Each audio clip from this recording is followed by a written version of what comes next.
إن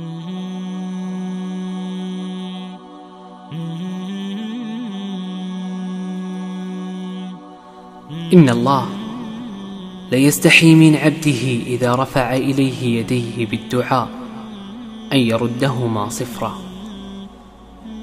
تأملوا سقف أدعية الأنبياء أصحاب الهمم العالية، يسألون الله تعالى المستحيلات ولا يبالون. لماذا؟ لأنهم يدركون معنى الوهاب.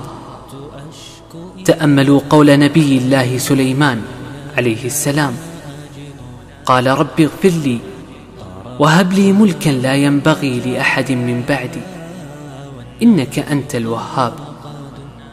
أراد ملكا فريدا غير تقليدي، ملكا محشوا بالمستحيلات، والنتيجة أن جعل الله له النبوة والملك والعلم والحكمة، وسخر له الريح والجن والطير والإنس والخيل والوحش.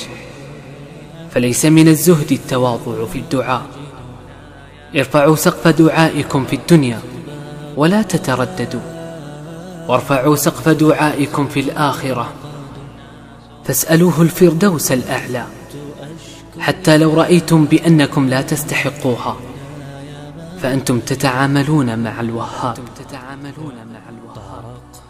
هي عبادة رائعة نسيها كثيرون، لكن الله يحب أن نعبده بهذه العبادة. إنها عبادة حسن الظن بالله في وسط عالم تملأه المخاوف والقلق على المستقبل.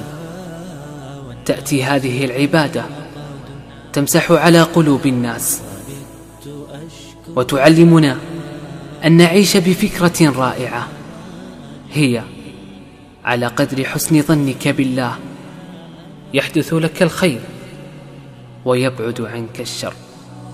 طرقت باب الرجاء والناس قد رقدوا، وبت أشكو إلى مولاي ما أجد،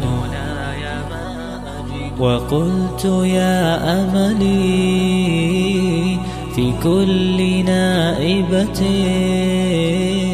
ومن عليه لكان